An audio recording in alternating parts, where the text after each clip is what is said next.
giật kia mi dắt dắt dắt, nhưng mấy này là ha ha ha, thì bây giờ là dắt mi dắt mi dắt mi dắt mi dắt, để hát những cái bài nó có tiết tấu á, nảy lên, nảy cái chữ lên, mấy trẻ trẻ đó đó là áp dụng vô cái đâu. Mấy cái luyện thanh này là thế, nó gom lại, nó sẽ áp dụng vô cái mi kia là giống như là mềm mại á, không, êm đềm như ballad nhẹ nhàng. Còn cái này nó giống như là giờ mềm mại là legato đó mọi người, phân biệt giữa legato và staccato. Legato nó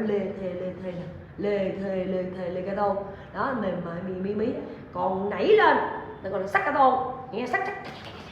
đó, staccato nó nghe xéo sắc lên liền, nảy giật cơ lên liền,